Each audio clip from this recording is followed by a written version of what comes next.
Halo, Assalamualaikum warahmatullahi wabarakatuh.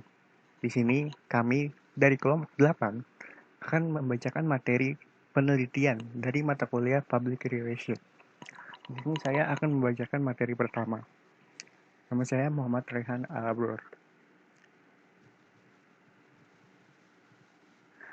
Tujuan untuk membahas pentingnya penelitian sebagai langkah pertama penting dalam setiap tugas public relation. Jadi, dalam public relation penting untuk melakukan suatu penelitian. Yang kedua, untuk mengeksplorasi prinsip-prinsip penelitian, jenis, dan metode.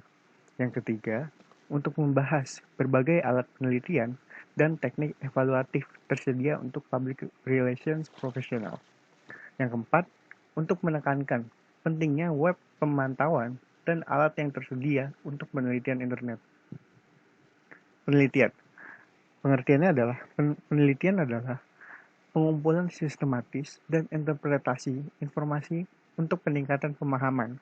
Kebanyakan orang mengasosiasikan public relations dengan menyampaikan informasi. Meskipun asosiasi yang akurat, penelitian harus wajib langkah pertama dalam setiap proyek. Esensi langkah pertama. Nah, setiap program public relations atau solusi harus dimulai dengan penelitian. Kebanyakan yang tidak merupakan memalukan. Naluri, intuisi, dan firasat semua tetap penting dalam melakukan pekerjaan hubungan publik. Tetapi, manajemen saat ini menuntut lebih banyak pengukuran, analisis, dan evaluasi pada setiap tahap proses hubungan masyarakat. Ada 3 tahap. Yang pertama, keluaran. Apakah kita mendapatkan cakupan yang kita inginkan? Yang kedua, disensor. Apakah audiensnya target kami melihat dan atau meyakini pesan kami? Yang ketiga itu hasil. Apakah perilaku atau hubungan audiens berubah dan apakah penjualan meningkat? Ini ada prinsip penelitian public relation. Prinsip panduan dalam menetapkan standar untuk penelitian PR diantaranya. Yang pertama, menetapkan tujuan program yang jelas dan hasil yang diinginkan terikat langsung ke tujuan bisnis. Yang kedua, bedakan antara mengukur PR output PR umumnya pendek dan jangka permukaannya, misalnya jumlah liputan pers yang diterima atau paparan dari pesan tertentu, dan mengukur hubungan masyarakat, yaitu hasil. Biasanya lebih jauh dari dan membawa dampak yang lebih besar, misalnya mengubah kesadaran, sikap, dan bahkan perilaku. Yang ketiga, mengukur konten media sebagai langkah pertama dalam proses evaluasi public relation. Suatu ukuran tersebut terbatas. Dalam hal itu, tidak bisa membedakan apakah target pemirsa benar-benar melihat pesan atau menanggapi itu. Slide selanjutnya akan dibacakan oleh teman saya, yaitu Siva Askia. Selanjutnya, saya Syifa Askia akan menjelaskan materi tentang prinsip penelitian public relation. Yang keempat, pahami bahwa tidak ada suatu teknik yang dapat diharapkan untuk mengevaluasi keefektifan hubungan masyarakat. Nah, ini memerlukan kombinasi teknik dari analisis media hingga analisis ruang maya dan kelompok fokus hingga polling dan survei. Yang kelima, berhati-hati dengan upaya membandingkan efektivitas hubungan masyarakat dengan efektivitas iklan. Yang paling penting ialah bahwa meskipun penempatan dan pesan iklan dapat dikontrol, pada sisi hubungan masyarakat tidak dapat terkontrol. Nah, yang keenam ada pengukuran keefektifan PR yang paling dapat dipercaya, yaitu pengukuran yang dapat dipercaya itu pengukuran yang berasal dari organisasi dengan pesan kunci yang diidentifikasi dengan jelas, target audiens, dan saluran komunikasi yang diinginkan. Yang ketujuh, evaluasi hubungan masyarakat tidak dapat diselesaikan secara terpisah. Hal tersebut dapat dikaitkan dengan tujuan, strategi, dan teknik taktik bisnis secara keseluruhan.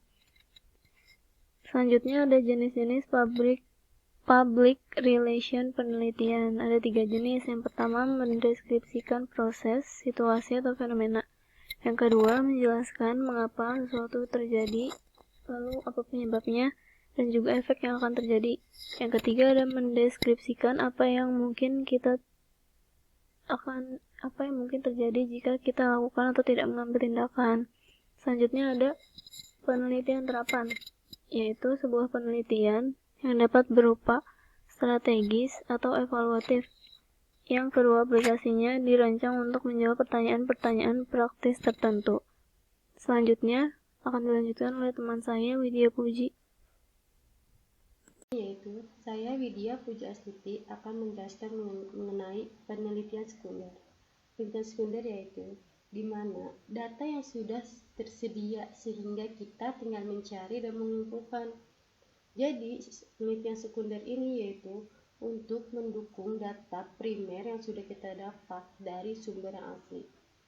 Jadi, data sekunder ini contohnya kita bisa mencari di perpustakaan. Jadi, seperti kita mencari melalui buku, jurnal, ataupun bisa juga kita mencari penelitian sekunder ini di perusahaan-perusahaan, organisasi, perdagangan, atau kantor-kantor pemerintah.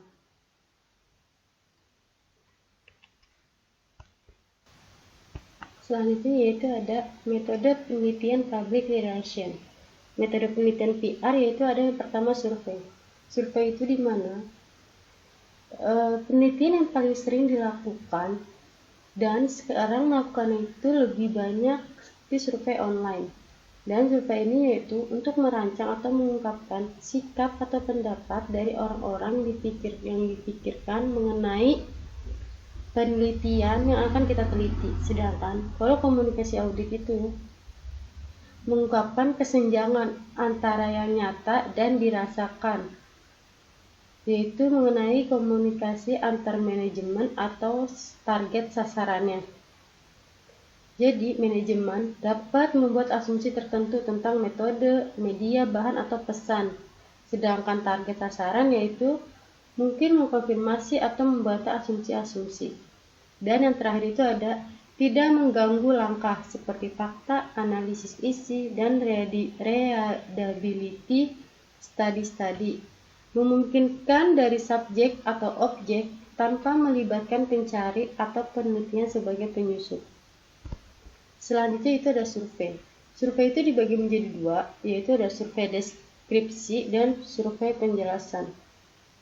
Survei deskripsi di sini yaitu di mana di sini kita menanyakan seperti bagaimana tentang penelitian kita. Nah, sedangkan di survei penjelasan yaitu mengenai menjelaskan deskripsi yang tersebut.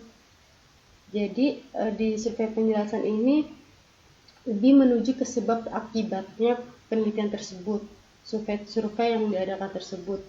Lalu juga survei itu umumnya terdiri dari 4 elemen, yaitu ada sampel, angket, antar pandangan, dan analisis hasil.